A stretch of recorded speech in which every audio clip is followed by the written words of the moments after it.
लो आ गया हूं दोस्तों, फिर से आप लोग के सामने बहुत ही बेहतरीन टॉपिक पे हम लोग डिस्कशन करने जा रहे हैं। रिसेंटली जूही चावला के द्वारा एक सिविल केस मतलब एक सूट जो है वो फाइल किया गया है दिल्ली हाई कोर्ट के अंदर against 5G implementation in India. आप लोगों के मन में भी कई भ्रांतियां हैं 5G नेटवर्क को लेकर। रिसेंटली आपको पता होगा कि ये काफी जो न्यूज में चला था कि 5G नेटवर्क से कोरोना होने का खतरा है, तो सारी भ्रांतियां जो हैं वो आज आप लोग की दूर होने वाली है। देखिए, अभी जो इंसान है वो हर तरफ से गैजेट से घिरा हुआ है। वो उठता है तब अपना गैजेट हाथ में लेता है और सोता है तब तक गैजेट उसके हाथ में लेता है। तो यहां पर रेडिएशन जो है उनका खतरा भी है। तो रिसेंटली एक न्यूज इसके बारे में हम लोग जान लेते हैं।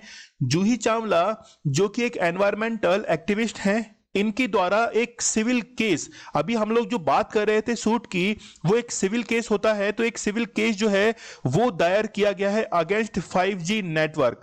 लेकिन इन्होंने ये कहा है कि हम ये जो टेक्नोलॉजी ग्रो कर रही है इसके एडवांसमेंट को लेकर कहीं भी इसके अगेंस्ट नहीं है, हम लोग फेवर में हैं इसके।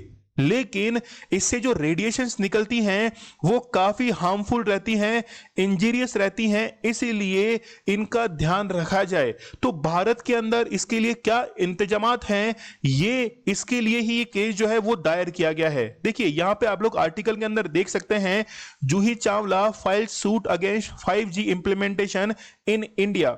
द इंडियन एक्सप्रेस का ये आर्टिकल है। स्टडी ग्लोज आप लोग के लिए बहुत ही बेहतरीन कंटेंट लेके आता है। नॉलेज इज पावर, ये हमारी टैगलाइन है। तो चलिए सबसे पहले आप लोग ऐप डाउनलोड कीजिए और सब्सक्राइब बटन पर क्लिक करने में केवल और केवल 1 सेकंड का समय लगता है।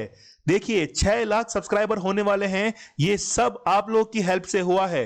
आपको पता है कि आप लोगों ने हमसे वादा किया है कि 1 मिलियन की सीढ़ी जो है वो हम जल्दी ही चढ़ेंगे। तो चलिए शुरू करते हैं। ये मेरी इंस्टा आईडी है। आपको कोई भी क्वेरी यदि है, कोई भी मैसेज आप यहां पे मुझे कर सकते हैं, कोई भी क्वेश्चन मुझे पूछ सकते हैं। टेलीग्राम पर आपको हर लेक्चर की पीडीएफ जो है वो मिल जाएगी। देखिए ओपिनियन क्या है, इनके द्वारा ये ओपिनियन दिया गया है कि हम जो हैं वो इसके अगेंस्ट नहीं है इस टेक्नोलॉजिकल एडवांसमेंट के, लेकिन हम हमेशा ये ध्यान रखते हैं कि जो भी हार्मफुल रेडिएशन इससे निकल रही है उसका क्या इफेक्ट हमारी डेली लाइफ के ऊपर होता है। और इन्होंने ये भी कहा है कि हम जो लेटेस्ट प्रोडक्ट्स आते हैं मार्केट के अंदर टेक्नोलॉजी से लेस होते हैं उनको हमेशा एंजॉय करते हैं, हमें कोई प्रॉब्लम नहीं है इस चीज के साथ में।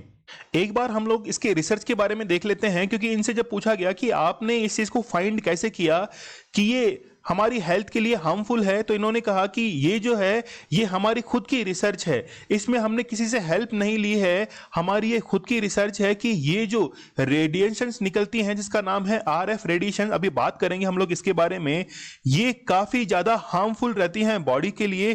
तो इसके लिए हमें थोड़ी सेफ्टी मेजर्स की जरूरत है। देखिए ऐसा पहली बार ही नहीं है कि जूही चावला के द्वारा दिल्ली हाई कोर्ट के अंदर यह केस दायर किया गया है। इससे पहले भी 2018 में देवेंद्र फडणवीस को चिट्ठी लिखी गई थी, जो कि महाराष्ट्र के मुख्यमंत्री थे, और इन्होंने कहा था कि जो भी रेडिएशंस निकलती है टावर से उनकी जांच कराई जाए।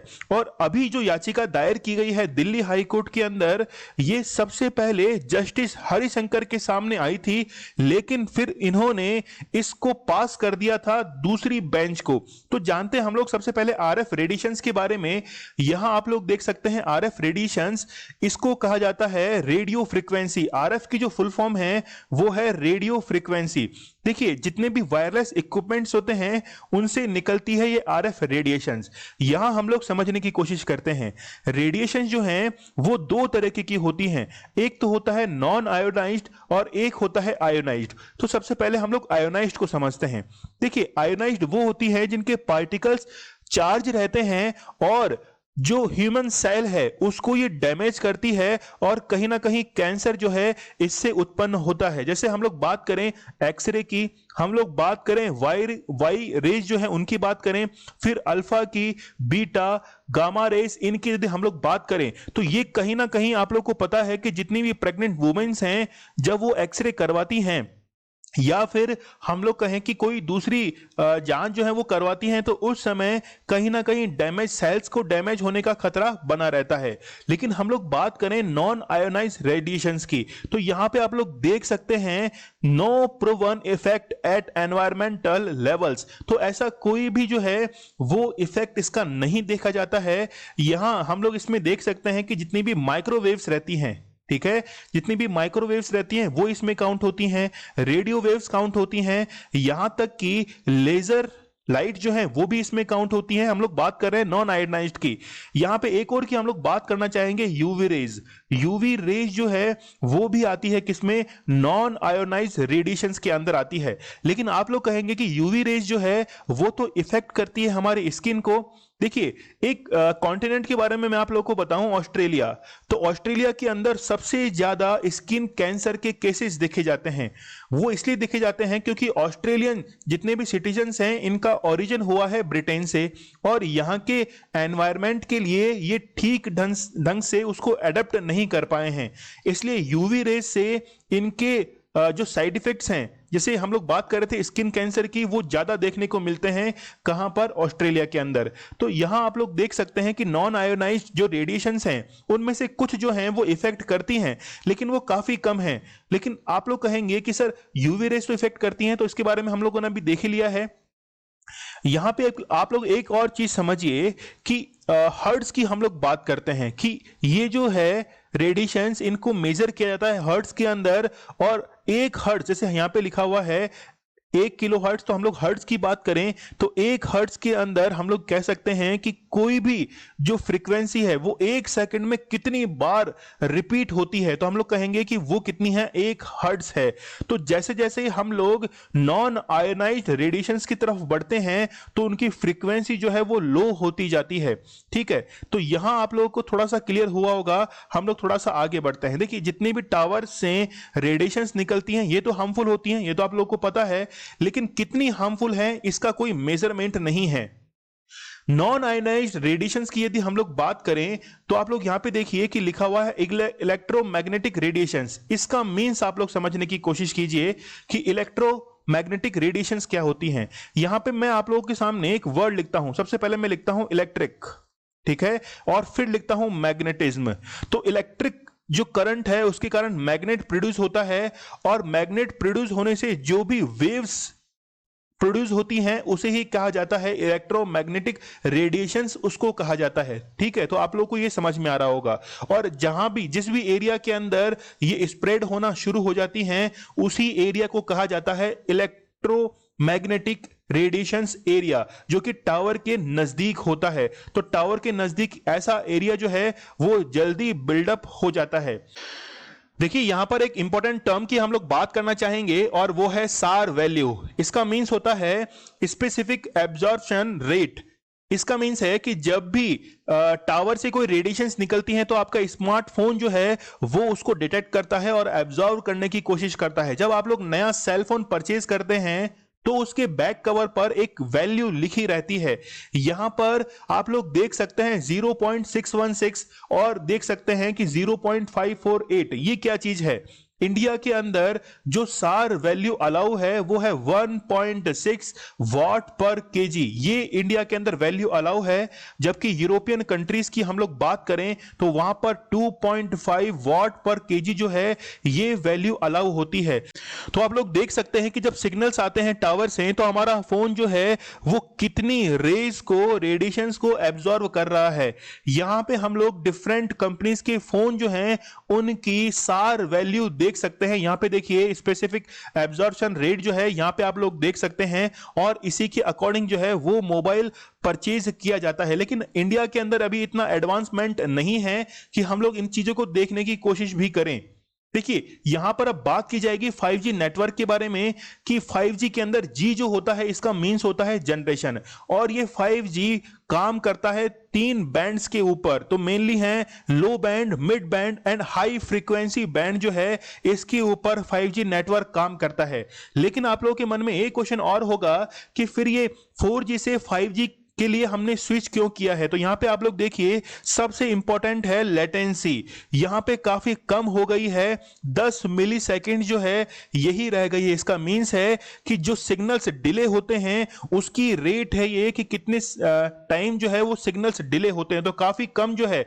जैसे कई बार होता है ना कि आप लोग किसी से बात कर रहे हैं और कोई दूसरा व्यक्ति किसी दूसरी जगह पर बैठा है, तो आपकी आवाज जो है उसको पहुंचने में टाइम लगता है, सिग्नल जो है वो पहुंचने में टाइम लगता है। या फिर आप टीवी पर कोई मूवी देख रहे हैं, तो आप उस मूवी को जब देखते हैं तो वो बोलता है, उसके बाद में आपके पास में वो शब्द आते हैं। तो ये शायद आप लोग समझ गए होंगे, इसे ही कहते हैं हम लोग लेटेंसी रेट जो है वो कहा जाता है। फिर इसके अंदर 5G नेटवर्क के अंदर भारत कहां खड़ा है ये भी देखना जरूरी है। भारत ने सबसे पहले 2018 के अंदर ये प्लान किया था कि हम लोग as soon as possible 5G network को इंट्रोड्यूस करेंगे इंडिया के अंदर।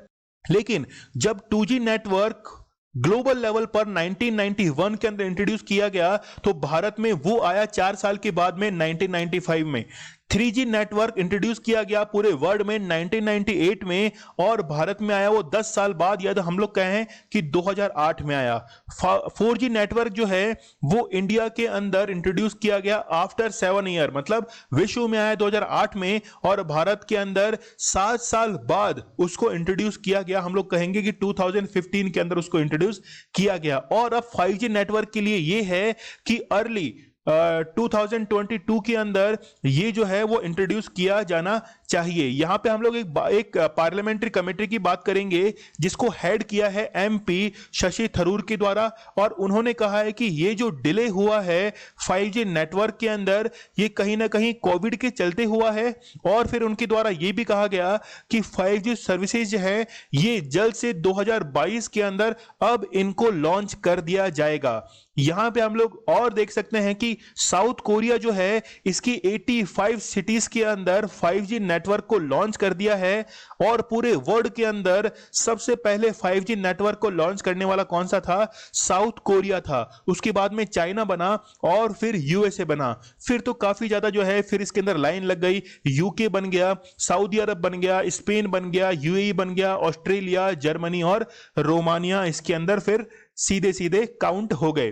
देखिए कंक्लूजन की हम लोग बात करें तो ज्यादा इसके बारे में बात करने के लिए है ही नहीं हमारे पास में, क्योंकि WHO ने अपनी साइट पर ये अपडेट कर रखा है। आप लोग भी उसको जाकर देख सकते हैं।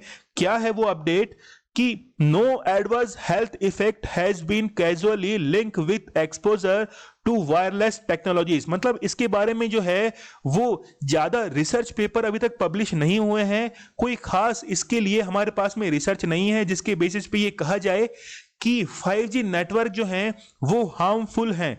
लेकिन फिर भी ये कई स्टडीज के अंदर सामने आया है कि ये स्किन को, आंखें जो हैं, आईज को, उनको ये इफेक्ट करते हैं। तो जैसे जैसे डेवलपमेंट होगा तो टेक्नोलॉजी को तो हम लोग को इंट्रोड्यूस करना ही पड़ेगा। इसके साथ में ही हम लोगों को ध्यान रखना पड़ेगा कि कोई हार्मफुल इफेक्ट जो है वो इसका नहीं हो रहा हो। तो आप लोगों के लिए मैं क्वेश्चन छोड़ के जा रहा हूं, which is the first 5G supported smartphone. इसका आंसर जो है वो मुझे आप लोगों को कमेंट सेक्शन में देना है, और इसका आंसर मैं अपने इंस्टा पर भी शेयर कर दूंगा। और ये क्वेश्चन जो है वो टेलीग्राम पर आप लोगों के लिए डाल दिया जाएगा, वहां से भी आप लोग इसका एक्सप्लेनेशन और आंसर को देख सकते हैं। चलिए, स्टडी ग्लोस आप लोगों के लिए बहुत ही बेहतरीन कंटेंट लेके आता है। नॉलेज इज पावर, ये हमारी टैगलाइन है। तो चलिए मिलते हैं हम लोग नेक्स्ट टॉपिक के अंदर, तब तक के लिए धन्यवाद, थैंक यू।